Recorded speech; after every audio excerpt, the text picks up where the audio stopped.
হরে কৃষ্ণা।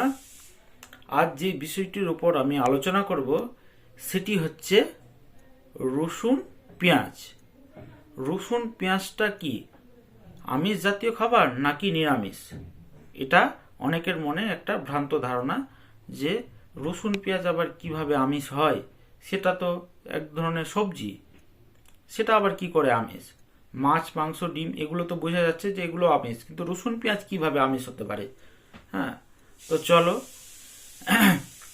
ব্যাপারটা শাস্ত্র সিদ্ধান্ত অনুসারে বোঝার চেষ্টা করি যে শাস্ত্রে রসুন পেঁয়াজের ব্যাপারে কি বলা হয়েছে। তো এই বিষয়টি, রসুন পেঁয়াজের বিষয়টি জানতে গেলে যে রসুন পেঁয়াজ আমিষ না নিরামিষ, তো তার আগে একটি গল্প আপনাদেরকে জানতে হবে, মানে একটি গল্প আপনাদেরকে শুনতে হবে। মানে এই গল্পের মধ্যে রসুন পেঁয়াজ আমিষ না নিরামিষ, বা রসুন পেঁয়াজের উৎপত্তি কিভাবে হয়েছে, হ্যাঁ, আপনারা বুঝতে পারবেন। তো গল্পটি আশা করি আপনারা অনেকেই জানেন বা অনেকেই শুনেছেন। তো গল্পটি হচ্ছে যে সমুদ্র মন্থনের কথা। তো এই সমুদ্র মন্থন হয়েছিল সত্য যুগে। 4টা যুগ আছে, সত্য, ত্রেতা, দাপর, কলি। এখন যে যুগটি চলছে সেটি হচ্ছে কলি। তো মানে ফার্স্ট যে যুগটি সত্য যুগ, সেই সত্য যুগে কি হয়েছিল, সমুদ্র মন্থন হয়েছিল। এবং সমুদ্র মন্থনে কি হয়েছিল যে দেবতা এবং অসুররা মিলে সমুদ্র মন্থন করেছিল সমুদ্র থেকে ধন রত্ন এগুলো প্রাপ্তির করার জন্য। কিন্তু আপনারা সকলেই জানবেন যে লাস্টের মানে শেষের দিকে কি হয়েছিল যে অমৃত বেরিয়েছিল। এবং সেই অমৃত যখন মানে সেই অমৃত যখন বেরিয়েছিল তখন কি হয়েছিল যে দেবতারা সেই অমৃতের ওপরে অধিকার করতে চেয়েছিল এবং অসুরেরা মানে মানে মানে অসুরেরা কি করেছিল, মানে অসুরেরা মানে সেটা কি বলতে চাইছিল যে এই অমৃতের উপর একমাত্র আমাদেরই অধিকার, দেবতাদের অধিকার না, শুধু আমাদেরই অধিকার। এটা নিয়ে দেবতা এবং অসুরের মধ্যে তখন কি হয়, একটা ঝগড়ার সৃষ্টি হয়। তখন সেই ঝগড়ার সমাধান করার জন্য ভগবান বিষ্ণু মোহিনী রূপে তাদের সামনে এসে প্রকট হয়। এবং ভগবান বিষ্ণু কি করেন যে দেবতাদেরকে অমৃত প্রদান করেন এবং অসুরদেরকে মদ প্রদান করেন।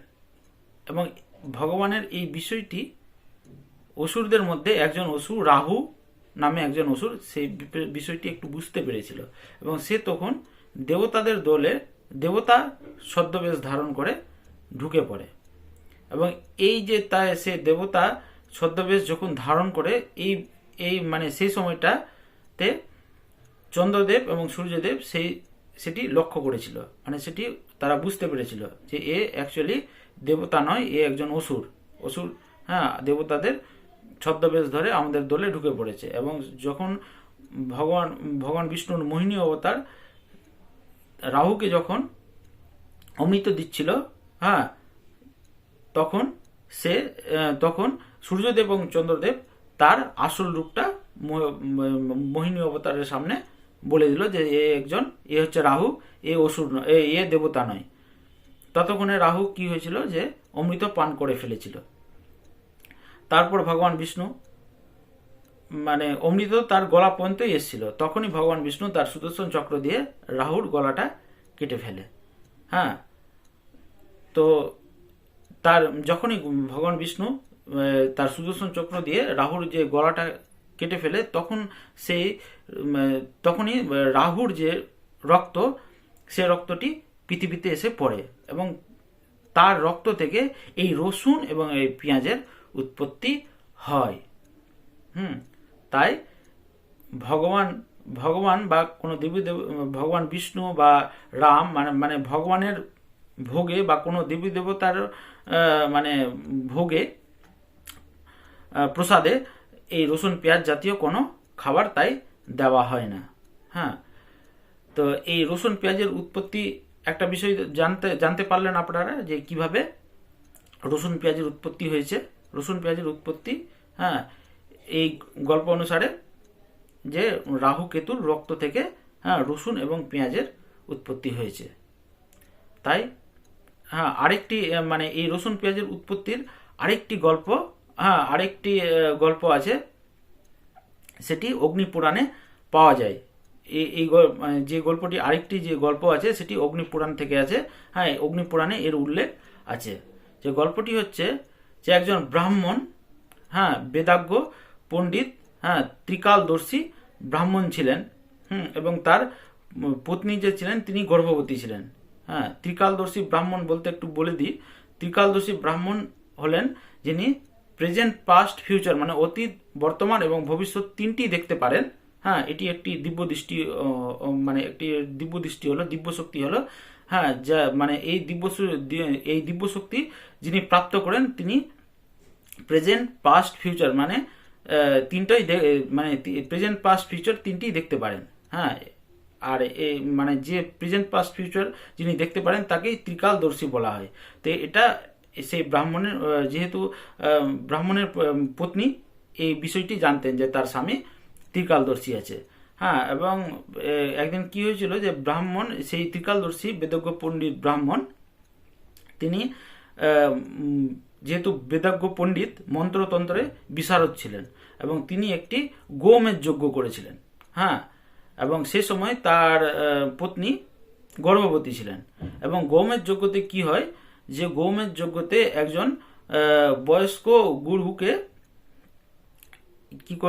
গুরুকে আহুতি মানে প্রদান, মানে যজ্ঞবিধিতে আহুতি দেওয়া হয়, মানে প্রদান করা হয়, এবং তাকে আবার পুনরায় নতুন একটি বাছুরের শরীর প্রদান করা হয়। যজ্ঞবিধিতে তাকে সমর্পণ করার পর নতুন তাকে একটি বাছুরের শরীর প্রদান করা হয়। আমরা সকলেই জানি যে জীবের দেহের বিনাশ হয় কিন্তু আত্মার বিনাশ হয় না। এর আগের ভিডিওতে আমি আলোচনা করেছি এই বিষয়টির ওপর। তো কি হয়েছিল যে সেই ব্রাহ্মণ পণ্ডিতের পত্নী গর্ভবতী ছিলেন এবং যখন সেই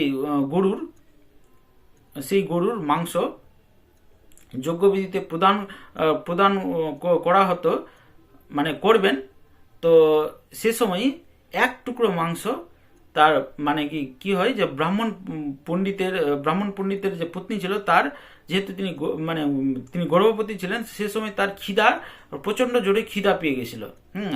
মানে তার খিদা পেয়ে যায় প্রচন্ড জোরে, এবং সে কি করে, সেই যজ্ঞবিধির যে মাংসটি প্রদান করবেন তা থেকে সেই গরুর এক টুকরো মাংস সে মানে লুকিয়ে রেখে নেয়। আর তারপর ব্রাহ্মণটি মানে যখন যজ্ঞবিধিতে সেই গরুর মাংস আহুতি দিয়ে পুনরায় তাকে নতুন শরীর প্রদান করবেন মন্ত্র উচ্চারণের মাধ্যমে, এবং সেটি করার পর দেখলেন যে সেই গরুর নতুন শরীর তো প্রদান মানে সে পেল, কিন্তু এক অংশ মানে এবড়ো খেবড়ো আছে, এক অংশ অপূর্ণ থেকে গেছে। তো ওটা ব্রাহ্মণ পণ্ডিত, যেহেতু তিনি ত্রিকালদর্শী ছিলেন, আর তিনি ভাবলেন যে এটা কিভাবে হয়, এরকম তো আমার দ্বারা হয় না, আমার এই যজ্ঞ মানে এই গৌমের যজ্ঞের প্রসেসে কোথায় কি ভুল ত্রুটি থেকে গেল। তখন সে নিজের দিব্য দৃষ্টির দ্বারা মানে দেখতে লাগলেন যে কোথায় কি ভুল ত্রুটি হলো আমার দ্বারা। তো যেহেতু তার পত্নী নিজের স্বামীর শক্তি জানতেন, যে তার স্বামী ত্রিকালদর্শী আছেন, দিব্যদৃষ্টি সম্পন্ন আছেন, দিব্যদৃষ্টি প্রাপ্ত আছে তার স্বামীর, তো এটা তার পত্নী জানতেন। তখনই তার পত্নী ভাবলেন যে এটা তো আমার মানে স্বামী জেনে যাবে যে আমি মাংসটি চুরি করে ফেলেছি। তখন সেই মাংসটি তিনি কি করলেন, জঙ্গলে ছুঁড়ে ফেলে দিলেন, এবং সেই মাংসর দ্বারা, সেই গরুর মাংসের দ্বারা মানে সেই গরুর মাংস থেকেই রসুন পেঁয়াজের উৎপত্তি হয়েছে। তাই সনাতন ধর্মের মানুষরা এই রসুন পেঁয়াজকে ভগবান বা দেবী দেবতার কোনো ভোগের মধ্যে ইউজ করেন না। তা আশা করি আপনারা বিষয়টি বুঝতে পারলেন যে এই রসুন পেঁয়াজের উৎপত্তি কিভাবে হয়েছে। তো ভিডিওটি ভালো লাগলে লাইক, শেয়ার এবং সাবস্ক্রাইব করে দিবেন, এবং পাশে থাকা বেল আইকনটি ক্লিক করে দিবেন। দেখা হবে নেক্সট ভিডিওতে। হরে কৃষ্ণ।